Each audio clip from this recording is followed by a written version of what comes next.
selalu setia, memenuhi keperluanku.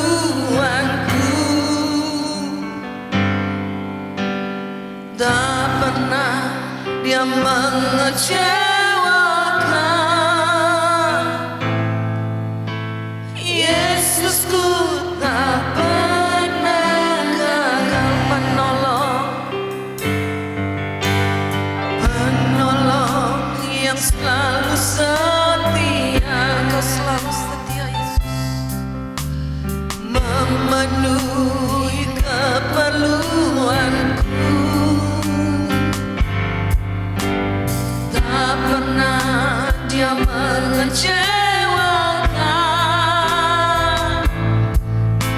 Yesusku tak pernah gagal. Segala perkara dapat ku tangguh di dalam-Nya yang memberi kekuatan. Tuhan Yesus penolong dan sahabat. Tetap percaya Tuhan setia. Mari jemaat saja yang nyanyikan pujian ini dari awal. Luar biasa Engkau Tuhan. Terima kasih Yesus. Terima kasih Yesus. Kami melihat Tuhan bahwa perlindungan-Mu sempurna untuk setiap kami Bapa. Sampai saat ini Tuhan, kami bersyukur Yesus bahwa Engkau Bapa yang sungguh baik. Engkau Bapa yang teramat baik dalam hidup setiap kami Yesus. Terima kasih Yesus. Terima kasih Bapa. Terima kasih Yesus. Terima kasih Yesus.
Mari sekali lagi kita berikan kemuliaan bagi Tuhan kita.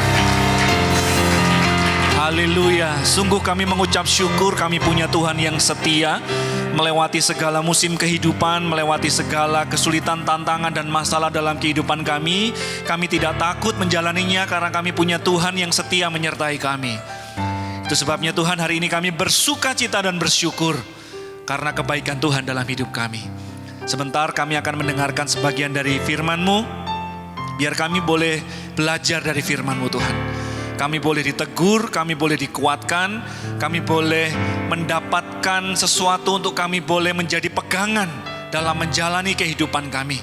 Tolong kami Tuhan untuk kami boleh membuka hati kami, membuka pikiran kami ketika firman Tuhan disampaikan. Urapi hamba-Mu, urapi kami semuanya. Roh Kudus Engkau beracara dalam nama Yesus Kristus. Setiap kita yang siap diberkati firman Tuhan, kita katakan amin. Silakan duduk. Bapak Ibu sidang jemaat yang terkasih dalam Tuhan Yesus Kristus. Shalom. Selamat pagi untuk kita semuanya. Puji Tuhan, pertama-tama saya ingin mengucapkan banyak terima kasih untuk gembala sidang di tempat ini yang sudah mempercayakan kembali kepada saya untuk menyampaikan isi hati Tuhan bagi kita semuanya pada pagi hari ini. Bapak Ibu, di tanggal 9 bulan Februari, terakhir saya pelayanan di tempat ini, saya menyampaikan tentang satu tema, yaitu mengenai uang, Bapak Ibu ya. Kalau Bapak Ibu belum mendengarkannya, saya mengajak Bapak Ibu untuk bisa melihat kembali di tayangan YouTube channel gereja, Bahaya Mengenai Cinta Akan Uang. Dan hari ini saya ingin menyampaikan materi lanjutan terkait hal tersebut. Begitu, sebetulnya ini adalah materi pertemuan 4 kali, tetapi saya akan mengusahakan supaya hari ini bisa selesai. Saya mencoba untuk mengaturnya supaya Bapak Ibu bisa mendapatkan materi-materi yang penting dan mendasar terkait hal ini. Saya menyampaikan di bagian yang kedua terkait bahaya cinta akan uang. Nah, saya akan mulai dengan beberapa quotes untuk Bapak Ibu bisa melihat ya mengenai uang.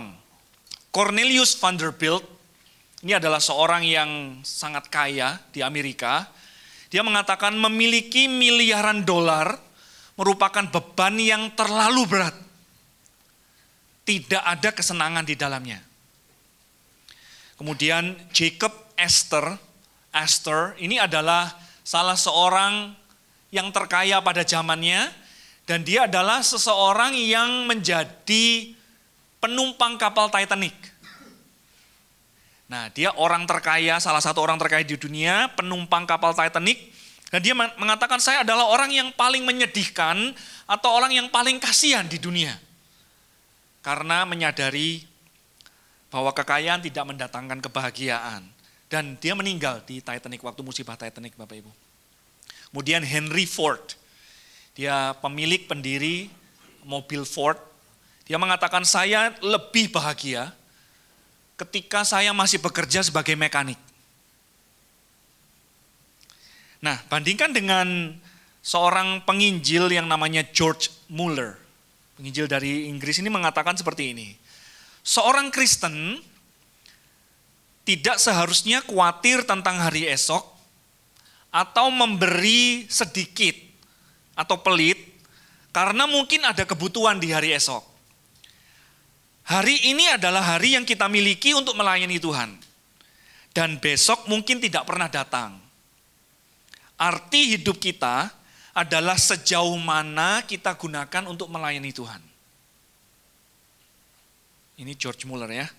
Kemudian John Wesley mengatakan seperti ini, dapatkan uang sebanyak mungkin, tabung sebanyak mungkin, dan berilah sebanyak mungkin. Nah, ini prinsip-prinsip yang dimiliki oleh hamba Tuhan terkait uang. Nah, saya ingin mereview sedikit apa yang saya sampaikan di pertemuan yang pertama, supaya Bapak Ibu punya gambaran lanjutannya. Di situ saya menceritakan tentang bahwa Yesus memberikan peringatan yang serius mengenai bahaya akan uang dan kekayaan. Nah, bahayanya ini sangat serius, saya rumuskan dalam 4 kisah. Yang pertama, kesimpulannya adalah kita bisa sangat dekat dengan Yesus. Sama seperti orang muda yang kaya, bertemu dengan Yesus, sangat dekat dengan Yesus, tetapi dia terhilang selamanya. Karena ketika Yesus meminta, jual semua milikmu dan kemudian ikutlah aku, dia sedih hatinya dan kemudian meninggalkan Yesus. Kemudian yang kedua, sama seperti Gehazi, kita bisa melayani di gereja yang terbaik dan mengalami malapetaka dan kehancuran. Gehazi mengalami hal tersebut. Nanti Bapak Ibu bisa mendengar lebih jauh ketika Bapak Ibu mengulas ya di pertemuan yang sebelumnya. Nah, kemudian yang ketiga, kita bisa sangat kaya di hadapan manusia, tetapi miskin di hadapan Tuhan, karena kita fokus mencari kekayaan yang ada di dunia. Kita fokus mengumpulkan harta dunia yang kita nggak bawa nanti ketika kita pulang ke surga, sehingga kita miskin di hadapan Allah sesungguhnya kalau kita tidak memfokuskan diri kepada Tuhan sementara kita hidup di bumi. Kemudian yang keempat, kita bisa dikenal bijaksana tetapi berakhir dalam kebodohan.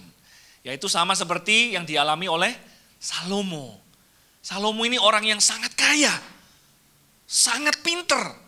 Tetapi ternyata dia berakhir menjadi orang yang bodoh. Kenapa? Karena kekayaannya membuat dia lupa siapa Tuhan dalam kehidupannya. Nah, kemudian saya lanjutkan materinya tentang tanda seseorang yang cinta akan uang dalam dirinya. Nah, ini menjadi materi untuk kita melihat dalam diri kita. Tanda seseorang mencintai uang ketika dia bekerja untuk uang.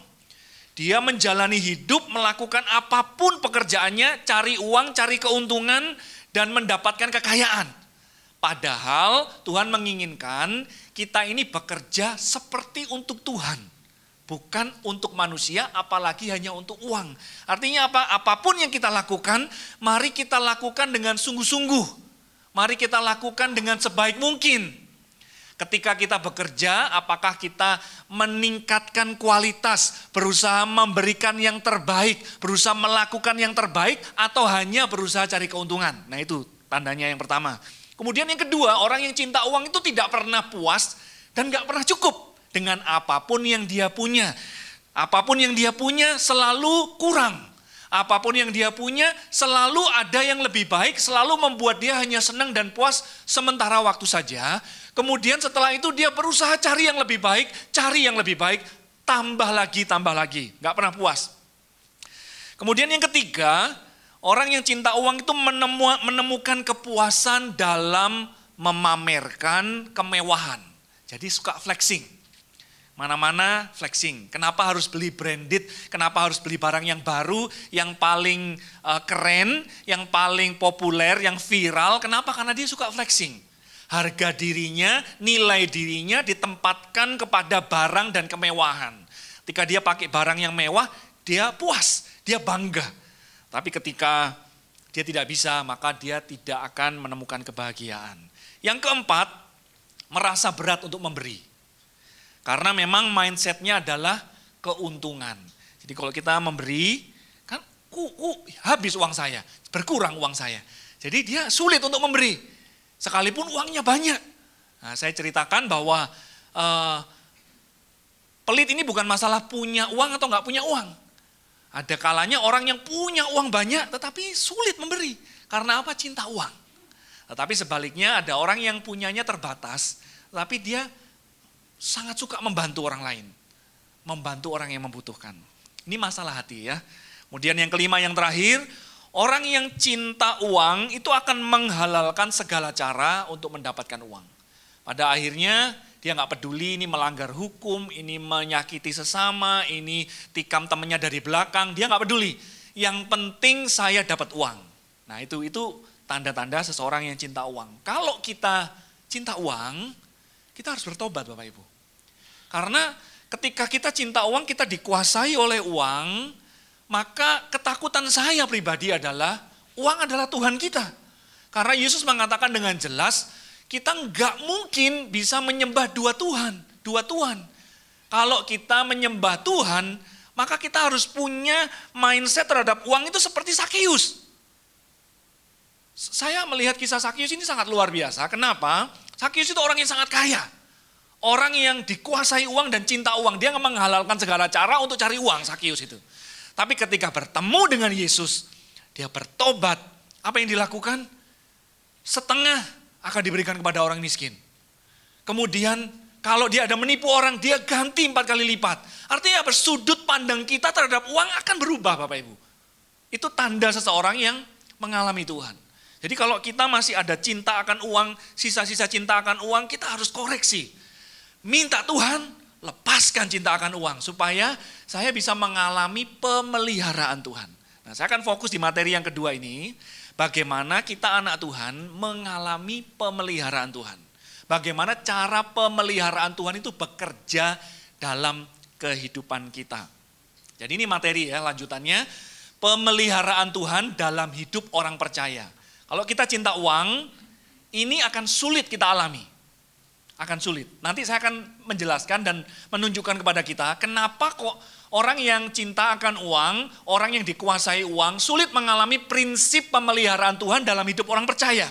Karena memang ada hukum-hukum yang harus kita ikuti. Kalau hukum itu tidak kita ikuti, kita nggak akan mendapatkan pemeliharaan Tuhan yang ajaib dalam hidup orang percaya. Oke, ada 3 prinsip pemeliharaan Tuhan. Yang pertama, kita harus mengerti ya, setelah kita bebas dari cinta akan uang, kita sadar, ini prinsipnya. Tuhan menghendaki agar kita apa? Mendapatkan kekayaan. Tuhan tahu hidup ini butuh uang. Tuhan tahu makan, beli, belanja, kebutuhan anak, gereja, pelayanan, misi, semuanya butuh uang. Tuhan tahu dan Tuhan menghendaki kita mendapatkan kekayaan. Tuhan pengen kita mendapatkan uang dan kekayaan. Jadi saya sangat menentang ketika ada yang mengatakan menjadi orang Kristen itu harus miskin. Saya menentang. Karena itu tidak alkitabiah. Tuhan ingin kita punya kekayaan. Kita lihat ayatnya ya. Ulangan 8 ayat yang ke-18. Tetapi kamu haruslah engkau ingat kepada Tuhan, sebab Dialah yang memberikan kepadamu kekuatan untuk memperoleh kekayaan. Dengan maksud meneguhkan perjanjian yang diikrarkannya dengan sumpah kepada nenek moyangmu seperti sekarang ini. Ayat ini menunjukkan bahwa Tuhan memberikan kepada kita kekuatan untuk memperoleh kekayaan. Jadi artinya begini, ada di antara kita yang Tuhan kasih skill. Tuhan kasih kita skill sebagai kekuatan, gunakan untuk mendapatkan kekayaan. Tuhan kasih kita kemampuan mungkin punya kemampuan entrepreneurship. Kita tahu melihat peluang, kita kreatif. Itu kekuatan dari Tuhan. Gunakan itu untuk menggenapi janji Tuhan. Tuhan ingin dengan kemampuan yang Tuhan berikan ini, saya punya kekuatan untuk mendapatkan kekayaan. Ini salah satu metode Tuhan memelihara kehidupan anaknya dengan memberikan kita skill, memberikan kita sumber daya, memberikan kita teman, memberikan kita orang-orang terdekat, memberikan kita kemampuan, memberikan kita pikiran yang cemerlang untuk kita bisa mendapatkan kekayaan karena Tuhan ingin kita mendapatkan kekayaan supaya Tuhan bisa mencukupkan kehidupan kita, kebutuhan rumah tangga, kebutuhan pelayanan dan lain sebagainya. Semuanya membutuhkan kita semuanya mengerti kekuatan apa yang Tuhan berikan dalam hidup saya supaya saya bisa kembangkan untuk mendapatkan kekayaan. Tetapi saya perlu kasih catatan, tidak berarti Tuhan menjamin semua kita akan kaya. Sekalipun kaya tidak salah. Cinta uang yang salah, punya banyak uang tidak salah. Tuhan ingin kita mendapat kekuatan supaya kita mendapatkan kekayaan. Nah, kita bisa mendapatkan kekayaan dengan 2 cara. Ada 2 hukum Bapak Ibu. Yang pertama, kita bisa mendapatkan kekayaan dengan hukum universal. Hukum universal itu kerja keras. Kalau kamu nggak mau kerja keras, kamu nggak akan bisa kaya. Semua orang ngerti. Nggak ada orang yang malas-malasan terus kemudian dia jadi kaya, nggak ada. Semua orang yang mendapatkan kekayaan dia harus kerja keras. Itu hukum universal. Semua orang tahu mengenai hal itu. Kamu harus hemat. Nah, ini semua orang mengerti mengenai hal ini, hukum universal. Hukum yang mengandalkan pemikiran manusia, mengandalkan kekuatan manusia, mengandalkan logika, mengandalkan apa yang kita tahu selama ini yang dilakukan oleh orang yang kenal Tuhan maupun orang yang nggak kenal Tuhan. Itu sebabnya saya katakan tidak perlu jadi Kristen untuk bisa jadi kaya. Karena ada hukum universal. Kita nggak perlu jadi Kristen kalau cuma mau kejar kekayaan, nggak perlu cari Tuhan Yesus Bapak Ibu. Nggak perlu.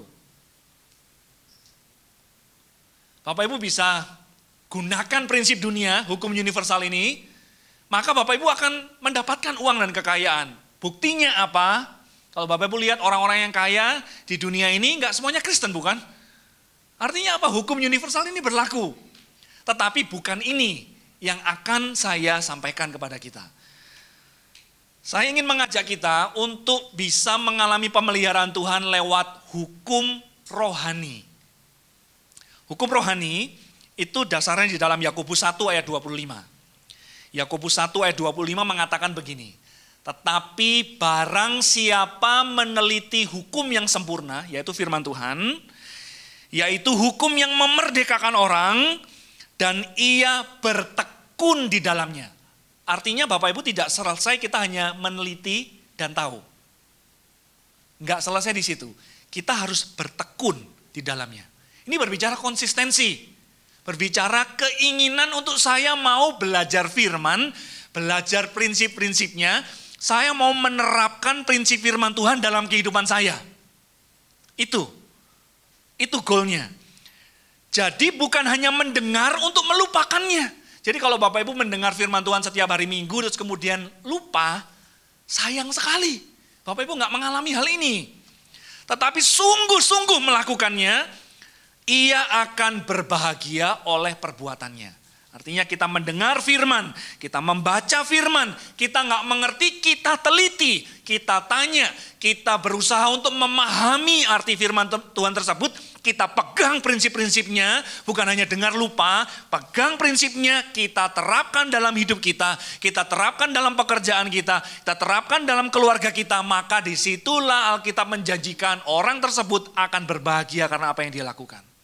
Termasuk hari ini kita akan belajar tentang hukum rohani mengenai pemeliharaan Tuhan, terutama mengenai uang dan kekayaan. Ada hukumnya. Kalau kita cuma dengar dan kita nggak percaya, nggak akan berlaku. Kita dengar, kita mengerti, nggak melakukan, Bapak Ibu juga nggak akan melihat. Bapak Ibu mendengar, tangkap, mengerti, tekun melakukannya, maka hukum rohani ini akan terjadi dalam hidup kita. Itu yang pertama. Jadi Bapak Ibu bisa dapat kekayaan dengan hukum universal, nggak perlu cari Yesus untuk kaya, tetapi pemeliharaan Tuhan juga terjadi dalam hidup kita melalui hukum rohani. Itu caranya. Tuhan memelihara kita dengan hukum rohani. Ikuti jalannya, maka kita akan mengalami. Bapak Ibu nggak mau ikuti, masuk hukum universal. Ya.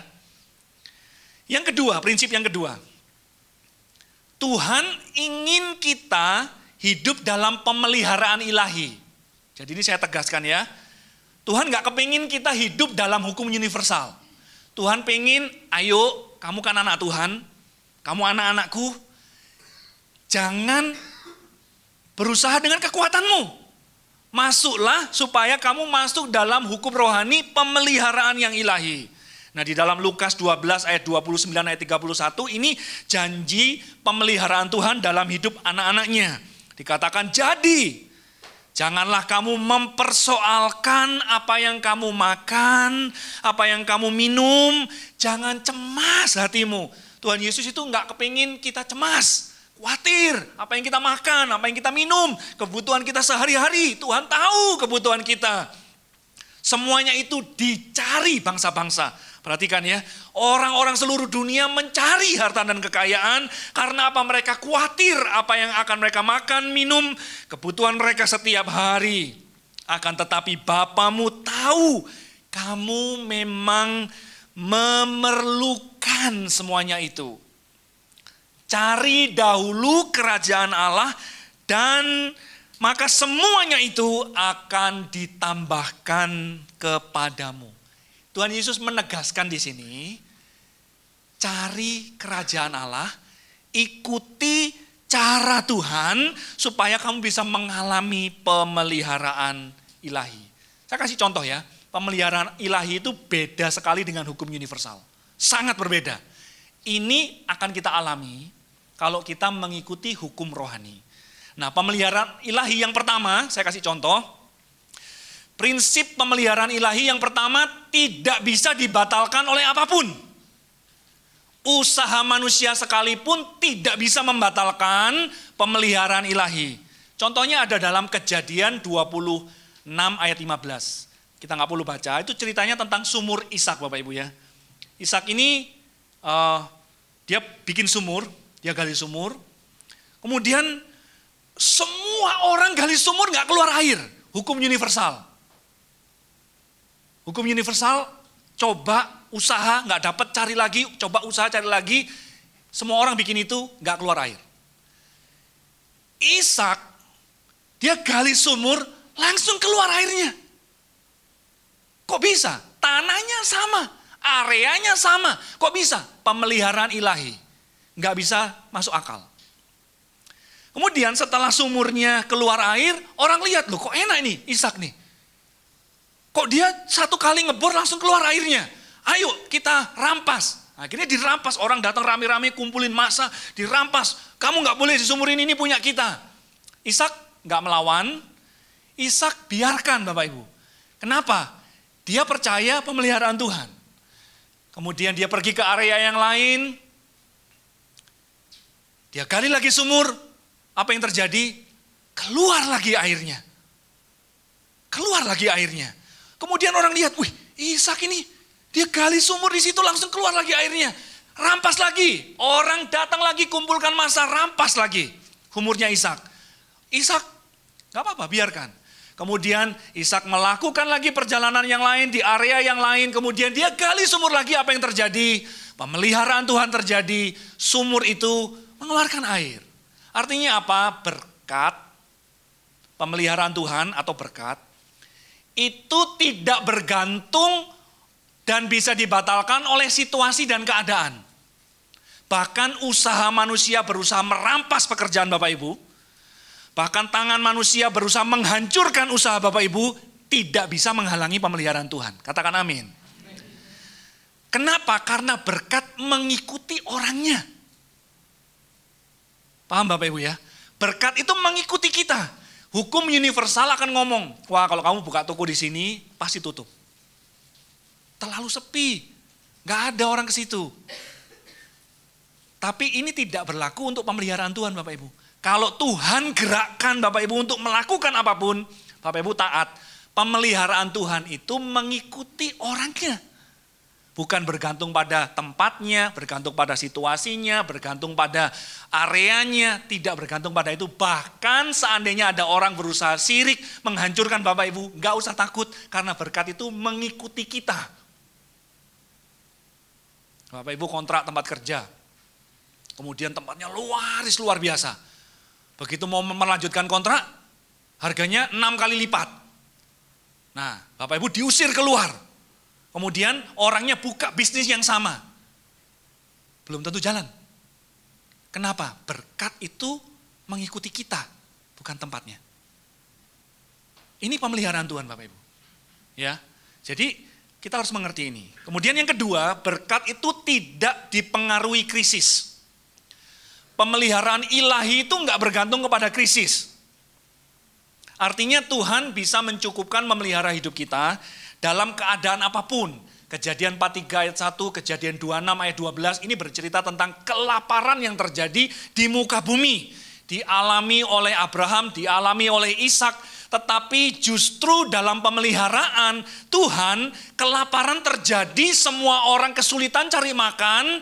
Kejadian 43 mengatakan Tuhan bangkitkan Yusuf, bukan hanya dia menyediakan makanan, tetapi Yusuf ini dipakai Tuhan untuk memberi makan banyak orang, menyelamatkan banyak bangsa. Tuhan bangkitkan Yusuf. Jadi artinya apa? Pemeliharaan Tuhan gak dipengaruhi oleh krisis. Tahun 2025 orang mengatakan akan sulit, kebijakan-kebijakan yang sulit terjadi. Percaya pemeliharaan ilahi Bapak Ibu. Percaya. Gak dipengaruhi krisis. Ekonomi kita beda dengan ekonomi dunia. Ekonomi kita adalah ekonomi pemeliharaan Tuhan dalam hidupku. Jadi Bapak Ibu gak perlu takut. Bapak Ibu harus percaya, Tuhan, saya dipelihara oleh Tuhan. Bahkan kelaparan, Abraham pun dipelihara oleh Tuhan. Ishak dipelihara, Ishak menabur ketika musim kelaparan. Orang lain tidak bisa menghasilkan apapun, ketika Ishak menabur, berlipat-lipat kali ganda hasilnya. Kenapa? Pemeliharaan ilahi. Itu yang terjadi. Kemudian yang ketiga, pemeliharaan ilahi itu tidak dibatasi oleh hukum natural atau hukum universal. Nah, dalam Kejadian 13 ayat tentang kisah Lot ya, Kejadian 13, Lot berpisah dengan Abraham. Lot kasih pilih, Abraham kamu pilih yang mana? Lot memakai hukum universal. Dia lihat, waduh Sodom dan Gomora itu sangat subur. Melimpah airnya. Pasti aku akan sukses di situ.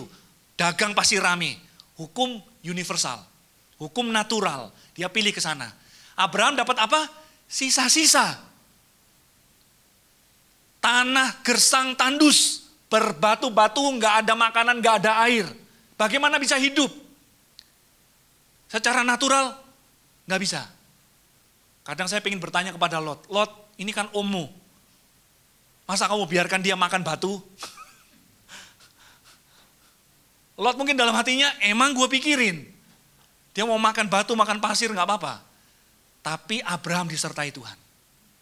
Sehingga penyertaan Tuhanlah yang membuat hukum natural nggak berlaku bagi dia. Berkat Tuhan menyertai orangnya, sekalipun dia dikirim ke tanah yang tandus, dikirim ke tempat yang gersang. Tuhan pelihara, Tuhan cukupkan, bahkan pada akhirnya Lot hancur, Abraham makin naik. Ini pemeliharaan Tuhan.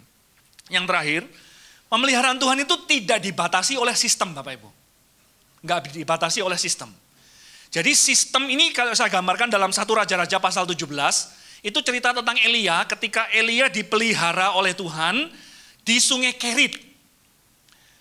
Kelaparan terjadi, hujan gak turun, orang semuanya cari makan, kelaparan, semuanya sulit, ekonomi sangat sulit, gak ada makanan, gak ada yang jual, gak ada yang bisa beli, sangat sulit. Tuhan pelihara Elia di sungai Kerit. Burung gagak itu tidak seharusnya membawa makanan kepada Elia secara natural. Tetapi Tuhan pakai burung gagak untuk bawa daging pagi dan sore. Gak masuk akal. Tetapi itulah pemeliharaan Tuhan. Tidak dibatasi oleh sistem. Sistem apapun di mana kita tinggal, kita mau tinggal di negara seperti Indonesia ya. Republik, negara komunis, negara maju, negara berkembang, negara miskin sekalipun. Pemeliharaan Tuhan berlaku bagi anak-anaknya. Itu yang kita akan alami. Nah, masalahnya kita anak Tuhan gak paham tentang hal ini, sehingga kita hidup dalam satu siklus yang saya katakan namanya siklus selalu kurang. Saya pernah menyampaikan ini beberapa waktu yang lalu. Siklus selalu kurang ini menjadi gaya hidup kita. Jadi pertama kita mendapat berkat Tuhan. Entah itu lewat gaji, entah itu lewat penghasilan bulanan. Kemudian apa yang kita lakukan? Kita konsumsi. Kita belanjakan, beli ini, beli itu, bayar ini, bayar itu, dan sebagainya. Setelah kita konsumsi, di tanggal 20, tanggal 25, kita mulai kurang. Kurang. Loh, kok tiba-tiba habis ya uangnya ya? Kemana ya uangnya? Kok selalu kurang ya? Nah, setelah kurang apa yang terjadi? Kita ketakutan. Duk, duk, duk, duk, ya kan? Makin lama, begitu makin tanggal mendekati tanggal tua, duk, duk, duk, duk, duk, duk. Padahal kita nggak olahraga ya, takut. Wah. Nah, takut kemudian setelah takut kita berusaha cari pertolongan. Mungkin pakai kartu kredit, pinjam kiri, pinjam kanan. Nanti tanggal 1 tak bayar, tanggal 2 tak bayar. Kemudian waduh tanggal 1 datang rasanya kayak Tuhan Yesus, datang ya. Waduh, wah haleluya puji Tuhan. Kemudian kita pakai lagi bayar konsumsi, bayar ini, bayar itu, bayar hutang dan cicilan dan sebagainya. Siklus ini kita hadapi bertahun-tahun Bapak Ibu. Sehingga hidup kita sebagai anak Tuhan dikuasai ketakutan, kekhawatiran terus. Karena siklus kita seperti ini. Tuhan gak kepingin kita hidup seperti ini Bapak Ibu. Tidak peduli nominalnya. Saya gak bicara nominal ini Bapak Ibu. Saya berbicara prinsip. Kemudian Tuhan itu ingin kita hidup dalam pemeliharaan Tuhan. Siklusnya beda. Siklusnya seperti ini. Berkat Tuhan kita terima.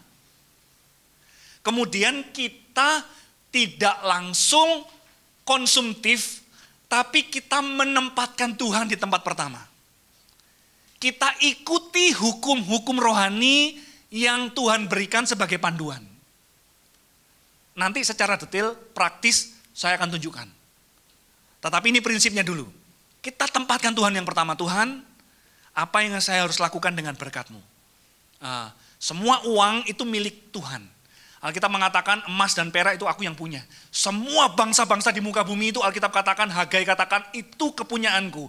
Artinya apa? Semua kekayaan yang kita miliki, yang dipercayakan kepada kita itu punya Tuhan.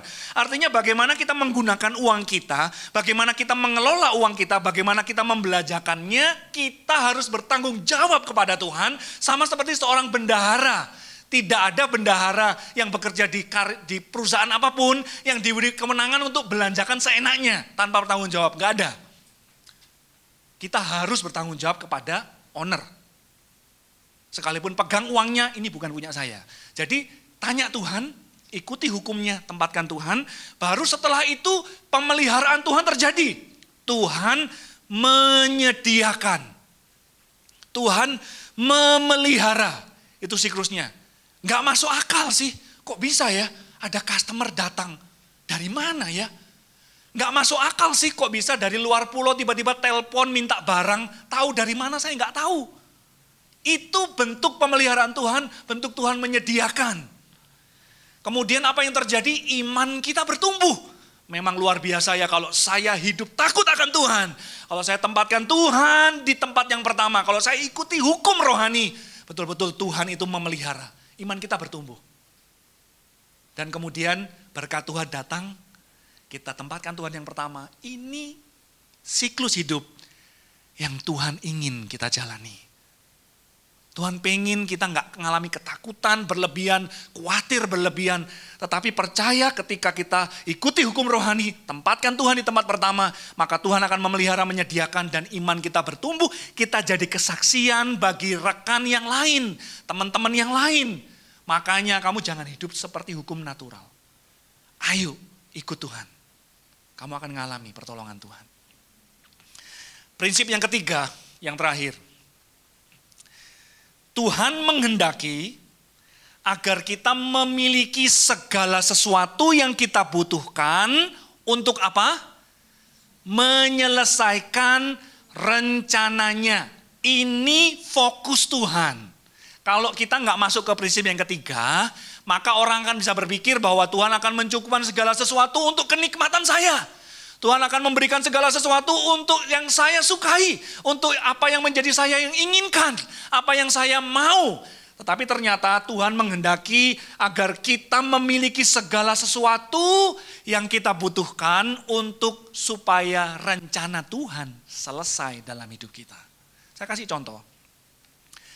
Kalau Tuhan ingin kita menjadi seorang misionaris, maka Tuhan akan mencukupkan segala sesuatu yang kita butuhkan supaya misi Tuhan dalam hidup kita selesai. Tidak ada, saya belum pernah tahu, saya belum pernah dengar ya. Saya kasih contoh misalkan, ada seorang pemilik perusahaan misalkan, berbicara kepada salesnya atau supervisor sales. Kamu tolong cari order ya, Jawa Timur. Pokoknya targetnya kamu harus bisa dapat dalam sebulan 500 juta. Oke, siap. Terus saya keliling naik apa Pak? Terus ini untuk akomodasi transportasinya? Loh ya kamu pikir sendiri.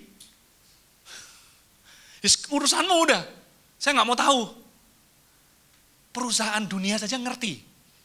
Kalau dia punya tujuan, dia punya misi, dia akan memastikan segala sesuatunya dicukupkan supaya misinya bisa selesai.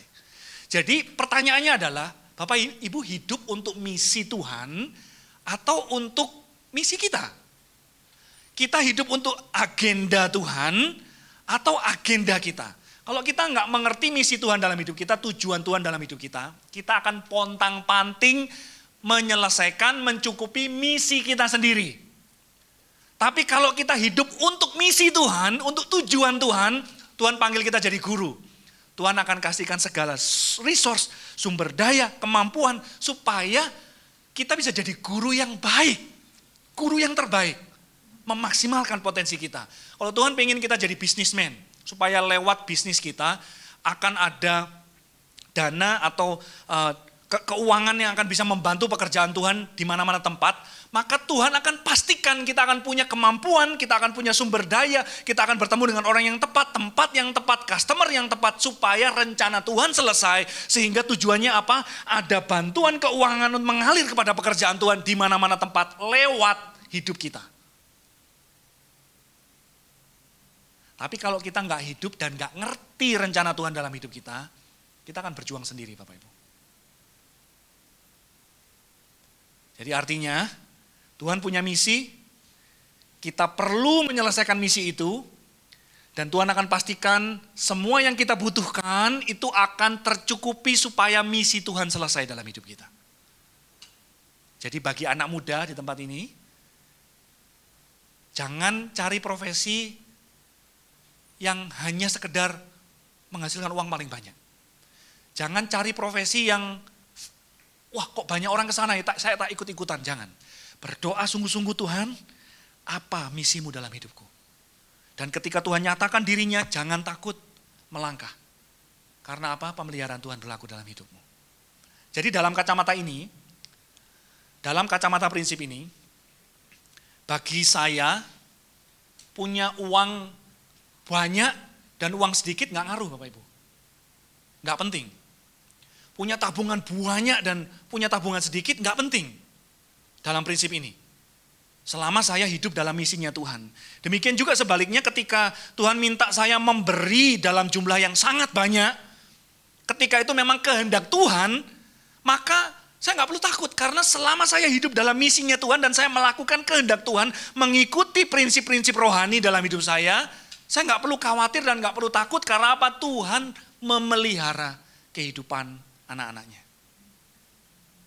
Intinya begini, kalau Tuhan belum izinkan saya mati, saya nggak akan mati sebelum waktunya.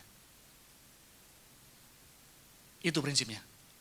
Sakit model apapun, kalau memang belum waktunya Tuhan, nggak akan bisa mengambil nyawa kita. Termasuk krisis model bagaimanapun, kalau memang belum waktunya Tuhan, misi Tuhan belum selesai, tidak akan bisa mengambil nyawa kita. Ini prinsip, perlu kita imani. Nah, sekarang saya masuk bagian terakhir, yaitu bagaimana aplikasi dalam kehidupan kita. Yaitu petunjuk Alkitab untuk mendapatkan uang. Bapak Ibu kalau lihat, Bapak Ibu ikut seminar-seminar keuangan atau bisnis, Bapak Ibu akan lihat bahwa ternyata prinsip-prinsip yang mereka gunakan itu banyak sekali mengambil firman Tuhan. Karena firman Tuhan itu sebetulnya mengajarkan hal-hal praktis, bagaimana mengelola keuangan dan bagaimana kita bisa mendapatkan uang, mengalami pemeliharaan Tuhan dalam hidup kita. Dan ini hukum rohani yang bisa kita praktekkan dalam hidup kita. Ada 10 prinsip, 10 hal praktis yang bisa kita lakukan menurut nasihat firman Tuhan, supaya kita bisa mengalami prinsip pemeliharaan Tuhan. Yang pertama, bagaimana kita mendapatkan uang atau Tuhan memberikan petunjuk untuk kita bisa mendapatkan uang. Yang pertama apa? Bekerja. Bekerja itu bukan kutuk, Bapak Ibu. Ya, Adam tidak dikutuk untuk bekerja. Karena ketika Tuhan menempatkan Adam di Taman Eden, Adam diminta untuk bekerja sebelum dia jatuh dalam dosa. Jadi bekerja itu prinsip Alkitab. Justru saya mau mengatakan kepada para pria, obat kita itu sebetulnya bekerja. Jadi kita para pria harus kerja. Itu bukan kutuk, itu berkat. Itu cara Tuhan untuk memelihara hidup kita, harus kerja. Alkitab mengatakan dalam jerih payah ada keuntungan. Tetapi kata-kata belaka mendatangkan kekurangan saja. Artinya apa? Kerja. Kemudian 2 Tesalonika 3 ayat 10, sebab juga pada waktu kami ada di antara kamu, kami memberi peringatan ini kepada kamu, jika seorang tidak mau bekerja, jangan ia makan. Artinya apa? Kerja, Bapak Ibu. Kemudian siapa mengerjakan tanahnya akan kenyang dengan makanan. Sangat sederhana, kerja. Kalau hari ini ada di antara kita yang sedang mencari pekerjaan, Bapak Ibu miliki hati Tuhan, saya mau kerja. Karena itu adalah perintah Tuhan Dan itu cara Tuhan memelihara hidup saya. Tuhan, berikan saya pekerjaan sesuai dengan kehendak Tuhan. Tolong saya Tuhan, saya mau bekerja sesuai dengan panggilan Tuhan dalam hidup saya. Gak usah pilih-pilih, gak usah lihat nominal dulu. Percaya kalau memang Tuhan sediakan, apapun itu Tuhan kerjakan berkat mengikuti kita. Bukan mengikuti tempat kerja. Kerja, yang penting mau kerja dulu, itu yang pertama. Yang kedua, ada prinsip rohani yang namanya menabung. Ada di Alkitab. Hai pemalas, pergilah kepada semut. Perhatikan lakunya dan jadilah bijak. Biarpun tidak ada pemimpinnya, pengaturnya, atau penguasanya, ia menyediakan rotinya di musim panas dan mengumpulkan makanannya pada waktu panen. Amsal 21 ayat 20, harta yang indah dan minyak ada di kediaman orang bijak. Tetapi orang yang bebal, memboroskannya. Artinya Alkitab mengajarkan kepada kita, jangan dihabiskan uangmu, ditabung. Nanti ketika musim panas, musim dingin tiba, kamu punya uang. Ketika ada kebutuhan mendadak, kamu punya uangnya. Ini cara Tuhan memelihara hidup anak-anaknya Bapak Ibu. Ini prinsip-prinsip Alkitab, di mana Tuhan ingin kita menyisihkan sebagian penghasilan kita. Saya tidak berbicara sekali lagi nominal. Penghasilan kita bisa banyak sekali, bisa sedikit. Tapi kita perlu ikuti prinsipnya. Tuhan minta supaya kita menyisihkan sebagian untuk menabung. Mulai dengan 5% dulu. 5% dulu. Kita biasakan dulu. Kita sisihkan, pokoknya saya nggak akan sentuh. Saya simpan. Kemudian nanti sisanya saya kelola. Nah itu ya. Jadi kita biasakan nanti kalau Tuhan berkati, Tuhan tambahkan, kita tambahkan prosentasenya. Jadikan ini sebagai satu gaya hidup. Hukum rohani. Sangat jelas sekali. Jangan diboroskan. Yang memboroskan itu orang bebal. Orang bodoh. Kata Alkitab. Prinsip yang ketiga. Budgeting. Itu prinsip Alkitab. Saya bacakan ya. Budgeting itu kita atur keuangan. Kita nggak ngawur. Kita atur keuangannya. Kita kelola dengan baik. Kenalah baik-baik keadaan kambing dombamu. Pada zaman itu harta benda, penghasilan itu bentuknya kambing domba. Kita perlu kenal, kambingku ada 10, domba ada 30. Kita harus kenal. Perhatikan kawanan hewanmu, karena harta benda tidak abadi. Apakah mahkota tetap turun-temurun? Artinya apa? Jangan andalkan mereka, tapi kamu perhatikan, kenali mereka. Kalau rumput menghilang, tunas muda nampak dan rumput gunung dikumpulkan, maka engkau mempunyai domba-domba muda untuk pakaianmu dan kambing-kambing jantan untuk pembeli ladang, pula cukup susu kambing untuk makananmu dan makanan keluargamu dan untuk penghidupan pelayan-pelayanmu perempuan. Maksudnya begini, kita punya penghasilan, kita punya pekerjaan, kita atur Bapak Ibu. Kita atur, kita alokasikan, kita simpan, kita atur supaya satu kali ketika ekonomi sedang krisis, ketika sedang sepi, ketika situasi Tuhan izinkan sulit, maka dikatakan kamu masih punya kambing domba untuk pakaianmu. Masih ada kambing-kambing jantan untuk pembeli ladang. Ketika masa sulit orang lain sudah tidak punya kambing domba karena sudah habis. Mereka nggak tahu cara mengelola dan mengaturnya. Kita pakai budget. Sehingga ketika pembeli-pembeli cari mana yang punya kambing kami mau beli. Kita punya. Karena kita kelola dengan baik. Kemudian masih ada susu untuk makanan kita. Bukan hanya untuk makanan kita, makanan keluarga kita. Juga untuk penghasilan orang-orang yang bekerja bersama dengan kita. Ini prinsip managing, budgeting, mengelola. Artinya apa? Bapak Ibu yang dunia bisnis pasti ngerti. Modal sekian, jangan dihabiskan semuanya untuk misalkan aset. Jangan, dikelola dengan baik. Berapa banyak yang saya punya untuk saya bisa beli modal untuk kerja, untuk beli barang-barang. Oh, segini. Minta hikmat Tuhan. Tuhan, saya mau mengatur Tuhan. Tolong saya. Berapa banyak saya harus belikan untuk barang-barang. Untuk modal usaha. Berapa banyak saya bisa alokasikan untuk tempat usaha. Kalau memang belum bisa tempat yang bagus, Jangan takut Bapak Ibu. Ingat, berkat mengikuti kita. Tanya Tuhan bagaimana mengaturnya. Karena saya di dunia sekolah Bapak Ibu ya. Saya kasih contoh di dunia sekolah. Saya menemukan ada banyak orang tua yang kelabakan membayar uang sekolah anaknya. Saya menyelidiki, saya merenungkan, kenapa kok ini terjadi? Saya menemukan akar masalahnya, bisa jadi ya, sesuai dengan firman Tuhan, akar masalahnya itu karena orang tua ini mungkin merasa takut, khawatir, kalau anakku nggak sekolah di sekolah ini, anakku nggak kuliah di kuliah ini, kampus ini, jurusan ini, pasti nggak akan bertahan hidup nanti dia. Pasti dia nggak akan punya penghasilan, hidupnya pasti susah, hidupnya pasti nggak enak. Kalau dia nggak sekolah di sini, mau jadi apa dia nanti? Bapak Ibu, anak-anak kita hidupnya ada di tangan Tuhan. Kalau memang nggak mampu menyekolahkan di sekolah A, Tuhan tetap pelihara.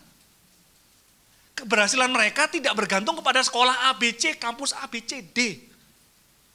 Di tangan Tuhan.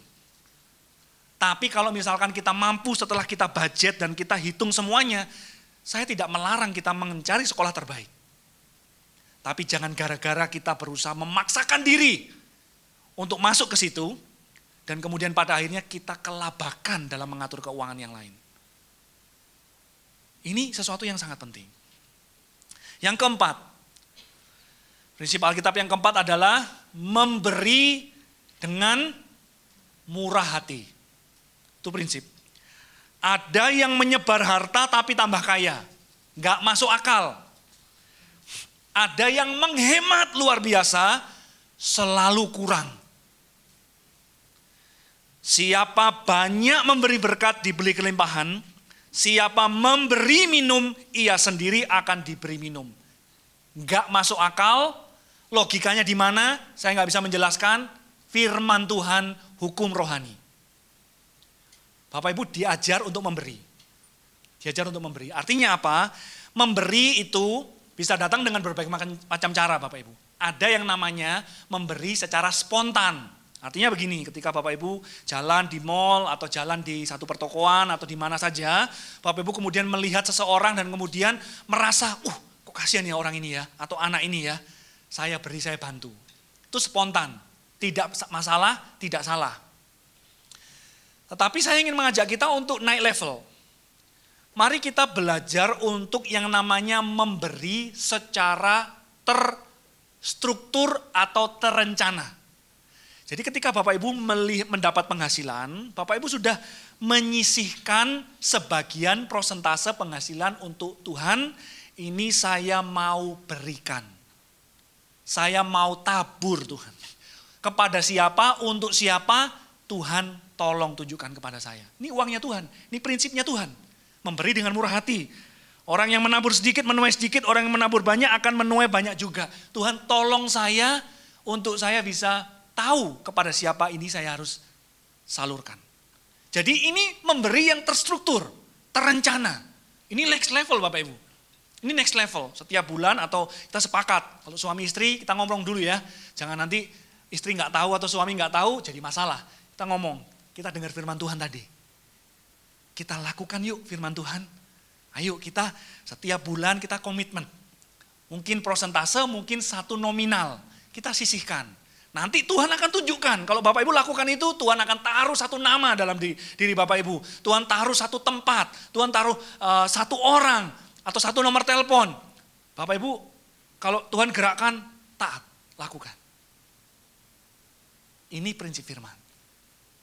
Kemudian yang kelima, mari kita kembangkan kerajaan Tuhan. Ini kehendak Tuhan, prinsip pemeliharaan Tuhan. Jangan kamu mengumpulkan harta di bumi ngengat dan karat merusakkannya dan pencuri membongkar serta mencurinya. Tapi kumpulkanlah bagimu harta di surga. Di sorga ngengat dan karat tidak merusakkannya dan pencuri tidak membongkar serta mencurinya, karena di mana hartamu berada, di situ juga hatimu berada. Saya spesifik saat ini ingin mengatakan kepada Bapak Ibu, saya tidak ambil untung dari firman Tuhan ini. Ini perintah Tuhan untuk Bapak Ibu, perhatikan tempat pelayanan. Perhatikan visi misi gereja lokal di mana Bapak Ibu bertumbuh di tempat ini. Tuhan ingin berkat yang Tuhan berikan dalam hidup kita, itu bisa dipakai mengembangkan kerajaan Tuhan. Artinya apa? Ada uang yang kita pakai untuk membantu pekerjaan Tuhan. Pertama-tama di gereja tempat di mana kita bertumbuh, berjemaat. Kemudian kalau Tuhan berkati lebih, Bapak Ibu bisa melihat pekerjaan Tuhan di mana saja. Pertama-tama bantu dan lihat dulu, support pekerjaan Tuhan di mana tempat Bapak Ibu berjemaat, bertumbuh dan bergereja. Ini perintah Tuhan. Pemeliharaan Tuhan berlaku dalam hidup kita. Ini kehendak Tuhan. Jangan hanya fokus kumpulkan harta di bumi, tetapi ketika kita mengembangkan pekerjaan Tuhan, di situ kita sedang mengumpulkan harta di surga. Itu prinsipnya. Yang keenam, Tuhan mengajak kita untuk investasi. Ini yang keenam, investasi. Saya ambil dasar ayatnya dalam Amsal 31 ayat 16. Ia membeli sebuah ladang yang diinginkannya, dan dari hasil tangannya kebun anggur ditanaminya. Nah, kalau Bapak Ibu nggak ngerti ceritanya, Bapak Ibu akan ngerti, kok investasi? Ada ceritanya. Jadi ini bercerita tentang, satu pasal ini bercerita tentang seorang wanita yang bijaksana. Jadi wanita yang bijaksana itu bekerja di rumah, mempersiapkan segala sesuatu untuk keperluan rumah tangga. Wanita yang bijaksana digambarkan seorang wanita yang mengatur dan mengelola rumah tangga, Bapak Ibu. Bukan bekerja. Tetapi dia mendapatkan uang dari suaminya. Jadi suaminya memberikan sejumlah uang untuk istrinya kelola supaya kebutuhan di rumah ini bisa terpenuhi dengan baik. Nah, tetapi Amsal 31 mengatakan, wanita yang bijaksana atau istri yang bijaksana ini, dia tidak gunakan semua uang untuk melakukan atau mencukupi makanan-makanan, semuanya dipakai, dihabiskan untuk kebutuhan rumah tangga. Ternyata tidak. Ternyata sebagian uang disimpan ternyata. Disimpan, pada akhirnya ketika cukup jumlah uangnya, dia investasikan kepada satu tanah. Makanya dikatakan, ia membeli sebuah ladang. Jadi ini yang membeli bukan para pria yang bekerja, tetapi istri-istri yang di rumah yang nggak bekerja, ketika mendapat uang, dia sisihkan, kemudian setelah uangnya cukup, dia pakai beli ladang, investasi. Kemudian ladangnya itu ditanami hasil anggur, pohon anggur ditanam di situ. Sehingga selama dia masih ada waktu, dia rawat itu kebun anggur, dan pada akhirnya menghasilkan income tambahan. Itu sebabnya saya bisa simpulkan, Tuhan ingin kita investasi. Nah, saya tidak punya waktu untuk membahas hal ini dan saya bukan expertnya di situ. Bapak Ibu yang mungkin punya kemampuan lebih dalam investasi, Bapak Ibu bisa saling berdiskusi. Investasi seperti apa yang bagus kita lakukan di masa seperti ini? Tuhan memberikan hikmat apa? Karena ada high risk, high gain dan sebagainya. Tuhan mau kita lakukan dengan bijaksana, Bapak Ibu. Tapi ada prinsip investasi di dalam pemeliharaan Tuhan. Yang ketujuh, lepaskan dirimu dari lilitan hutang. Alkitab mengatakan orang kaya menguasai orang miskin, yang berhutang menjadi apa? Budak orang yang menghutangi. Jadi Bapak Ibu hidupnya hari ini mungkin ada yang hancur-hancuran, habis-habisan, telepon gonta-ganti nomor karena apa? Debt collector ngejar-kejar terus. Bahkan saudara-saudara kita, family kita, mereka risih. Ikut ditelepon, ikut diteror Bapak Ibu. Hidupnya gak tenang, pengen bunuh diri. Waduh, salah. Kita mengatakan lepaskan dirimu dari hutang. Jadi kalau hari ini, ada mungkin di antara kita yang berhutang. Saya gak ngomong hutang bisnis ya, karena itu lain ceritanya. Ini hutang untuk keperluan pribadi, keinginan, terutama untuk keinginan. Bapak Ibu harus fokus berdoa kepada Tuhan, minta kekuatan, minta hikmat. Tuhan, saya mau selesaikan hutangku. Tuhan kasih caranya, saya sudah kapok bertobat, saya gak mau main-main lagi dengan hutang. Karena apa? Kalau Bapak Ibu berhutang, Bapak Ibu jadi budak orang yang menghutangi. Bukankah itu kenyataan dalam hidup kita ya? Orang yang menghutangi kita ngatur-ngatur seenaknya sudah. Itu sebabnya lepaskan dirimu dari lilitan hutang. Kemudian yang kedelapan, jangan memberi hutang tapi bantu secara sukarela. Ya. Janganlah engkau mengambil bunga, uang atau riba daripadanya, melainkan engkau harus takut akan Allahmu supaya saudaramu dapat hidup di antaramu. Janganlah engkau memberi uang kepadanya dengan meminta bunga, juga makananmu jangan kau berikan dengan meminta riba. Lukas 6 ayat 30, berilah kepada setiap orang yang meminta kepadamu, janganlah meminta kembali kepada orang yang mengambil kepunyaanmu. Prinsipnya begini. Banyak kali mungkin teman kita, mungkin saudara kita, mungkin jemaat di gereja atau siapa saja, seringkali kalau butuh kan datang ke kita. Saya pinjam dulu dong, pinjam dulu 100. Waduh. Ya. Atau mungkin pinjam 1 juta, 5 juta, anak saya butuh ini dan sebagainya. Bapak Ibu, ini prinsip firman Tuhan. Kalau ada saudara kita atau rekan atau siapapun yang meminta kepada kita, minta pinjaman, kita menyarankan jangan kasih pinjaman sekalipun kita punya. Bantu seikhlasnya. Jadi misalkan Bapak Ibu tergerak untuk memberi nominal sekian, Bapak Ibu beri, bantu. Bapak Ibu lihat dulu keperluannya. Memang dia membutuhkan enggak? Untuk pakai apa? Saya minta pinjam dulu 5 juta, mau apa? Mau beli sepatu. Waduh, beli sepatu kok 5 juta ya kan? Nah ini sudah pasti enggak betul Bapak Ibu ya yang seperti itu. Tapi kalau memang kebutuhannya real, orangnya bisa dipercaya, artinya dia tidak main-main, tidak menipu dan sebagainya, Bapak Ibu tergerak, jangan pinjemi, bantu. Bantu, Tuhan gerakkan berapapun, bantu kasih. Sudah, jangan diungkit lagi. Dengan begitu yang pertama Bapak Ibu enggak jadi musuh nanti. Berapa banyak saudara jadi musuh gara-gara utang enggak dibayar-bayar. Temen jadi lawan, enggak mau ketemu lagi padahal biasanya nongkrong ngopi bareng. Kenapa? Karena uang utang sedikit rusak teman, saudara rusak. Alkitab ini sangat bijaksana Bapak Ibu. Bantu, Tuhan gerakkan berapa bantu. Sudah. Percaya begini Bapak Ibu, kalau orang tersebut datang kepada kita, berarti Tuhan percayakan kepada kita untuk memberkati dia. Sudah, itu aja prinsipnya. Bukan menghutangi apalagi cari untung, jangan. Kemudian yang ke-9, jangan gampang tergoda untuk membeli. Nah ini kalau yang senyum-senyum biasanya ini gampang tergoda ya. Tetapi siapa yang mengejar barang yang sia-sia akan kenyang. Tapi kenyang dengan kemiskinan. Makanya kalau kita ke mall, suami-suami gandeng istrinya. Supaya jangan belok kanan, belok kiri ya. Tujuannya mau ke supermarket beli keperluan belanja, lihat diskon 70%, waduh kepinginnya ke sana. Mengada-adakan kebutuhan. Saya ini customer yang sangat sulit Bapak Ibu. Bukannya pelit, tetapi saya sangat sulit memang. Jadi ini prinsipnya begini, saya berusaha ya, tidak membeli sesuatu karena dorongan sesaat. Bapak Ibu belajar itu. Jadi Bapak Ibu mau lihat apapun di Shopee, Tokopedia. Saya satu kali pernah kaget Bapak Ibu.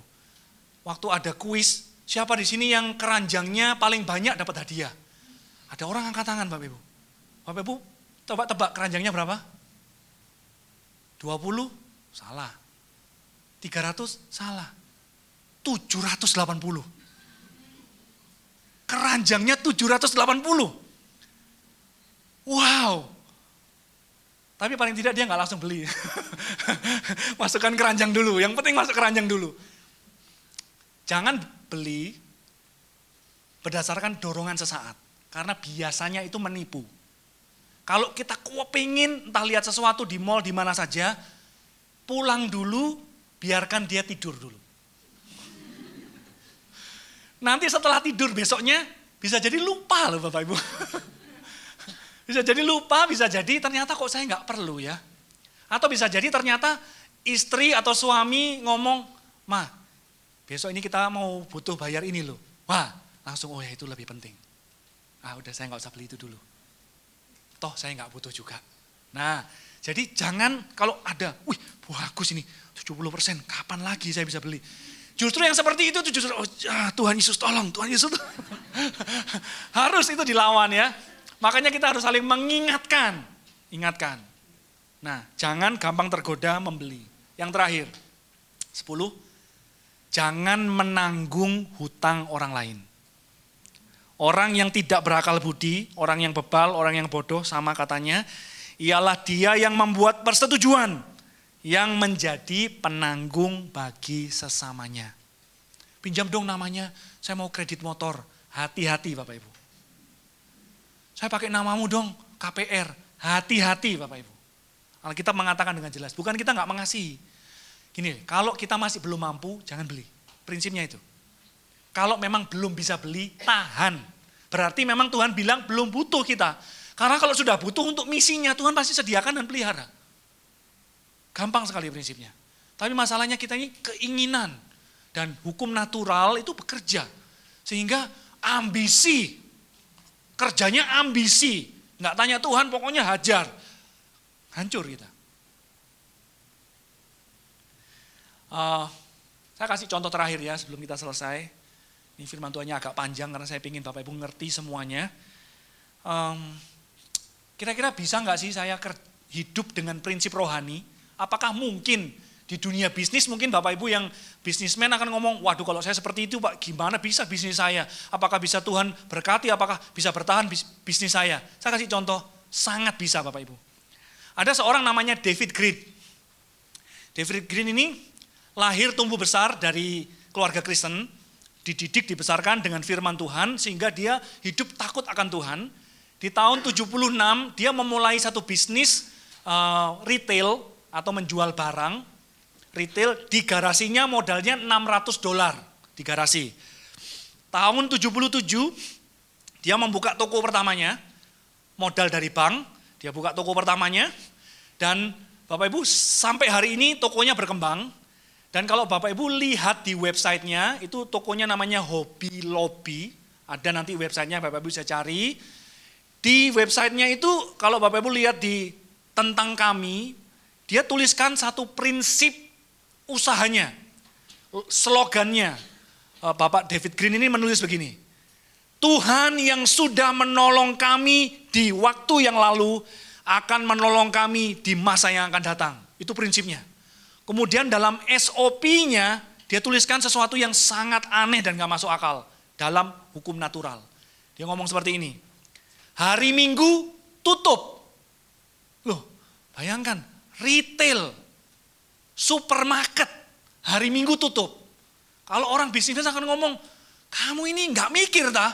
Hari Minggu tuh orang libur, semuanya mau belanja kok kamu tutup. Dia menerapkan dari sejak semula, dari sejak awal, hari Minggu tutup tujuannya apa? Ditulis di situ, supaya karyawan bisa ke gereja dan beristirahat kumpul dengan keluarga. Dia tulis di situ. Terus kemudian dia tulis bahwa kami melayani setiap customer seperti melayani untuk Tuhan. Ditulis di situ.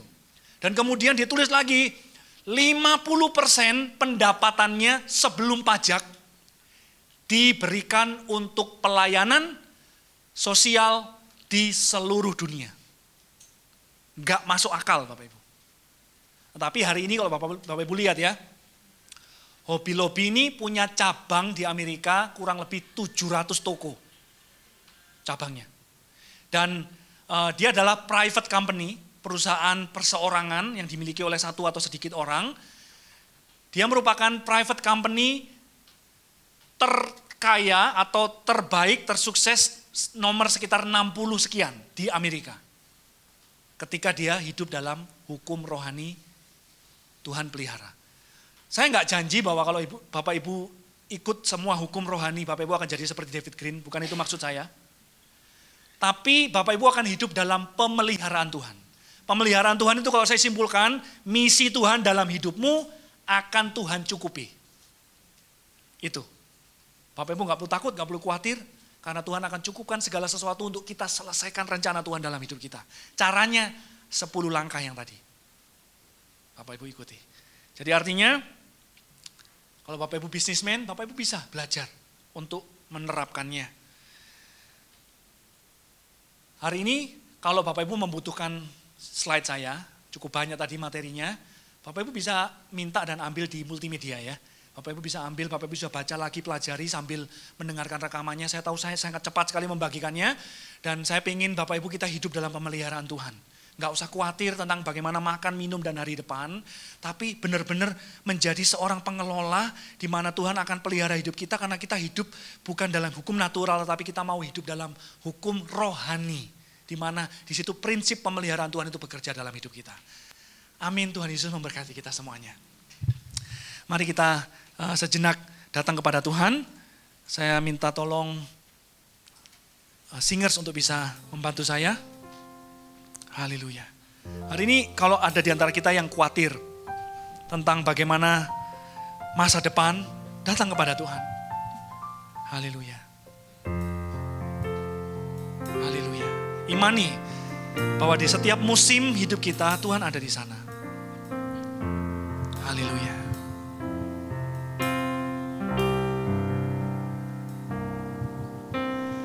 Di setiap musim hidupku, selalu kulihat setiamu, melewati badai yang besar. Tanganmu menjaga langkahku dalam setiap keadaan. Engkau mendengar seruanku. Kau Tuhan tak pernah terlelah. Tanganmu menjaga hidupku. Bersamamu ya Tuhan, aku sanggup berjalan. Dengan sayapmu ku kan terbang tinggi, bersamamu aku bersamamu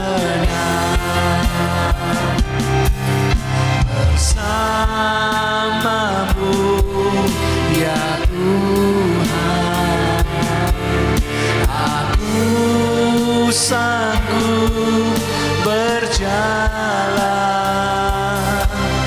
Dengan sayapmu ku kan terbang tinggi, bersamamu aku menang. Tuhan, kami percaya pemeliharaanmu berlaku bagi setiap kami anak-anak-mu. Ampuni kami kalau kami seringkali berusaha untuk melangkah dengan pikiran kami, berjalan dalam hukum natural tanpa kami mengerti bahwa Tuhan ingin kami hidup dalam hukum supranatural, hukum ilahi di mana pemeliharaanmu itu berlaku dalam hidup kami. Tolong kami untuk mengimani bahwa di setiap musim, setiap keadaan, kami boleh mengalami pemeliharaan Tuhan yang berlaku. Sehingga kami boleh hidup dengan penuh sukacita, penuh kemenangan, dan menjadi kesaksian bagi banyak orang. Sampai rencana Tuhan digenapi dan selesai dalam hidup kami. Dalam nama Yesus Kristus, haleluya, amin.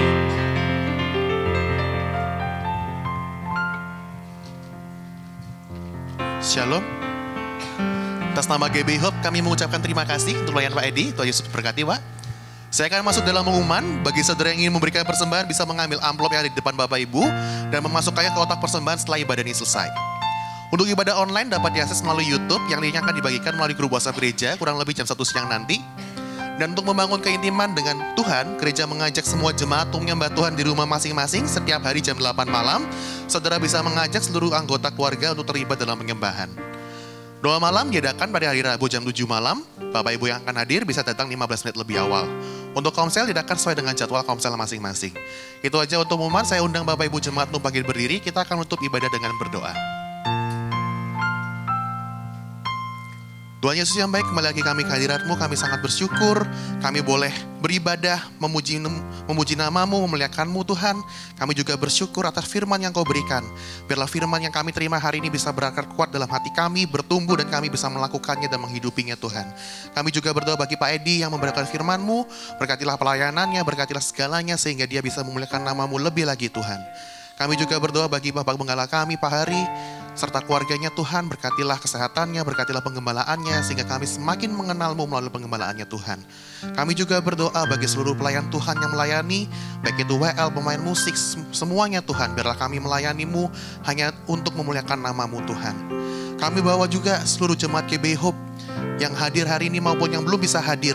Engkau yang menyertai kami, yang membuat kami berhasil dalam studi kami, dalam karir kami, semuanya Tuhan.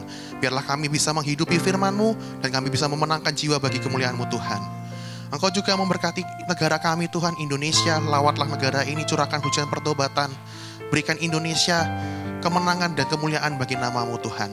Kami juga bawa para pemimpin negeri kami, presiden, wakil presiden, semuanya Tuhan. Beri mereka hati pemimpin, sehingga mereka bisa memberikan keputusan terbaik hanya untuk mensejahterakan rakyatnya saja Tuhan. Kami juga bawa persembahan kami, biarlah persembahan ini bisa digunakan untuk memperlebar kerajaan-Mu di muka bumi ini Tuhan. Dan kami bisa memberikannya dengan hati yang tulus. Terima kasih Tuhan, sebentar kami akan berpisah, kami akan siap untuk menerima berkat daripada-Mu. Mari kita angkat kedua tangan kita. Diberkatilah Kau berlimpah-limpah dengan segala yang terbaik dari Allah Bapa, kasih-Nya yang sempurna di dalam Yesus Kristus, serta kekuatan, pertolongan, penghiburan dari Roh Kudus memampukan kita untuk hidup dalam segenap kehendak Allah. Kita yang sudah menerima semuanya itu sama-sama kita katakan, amin.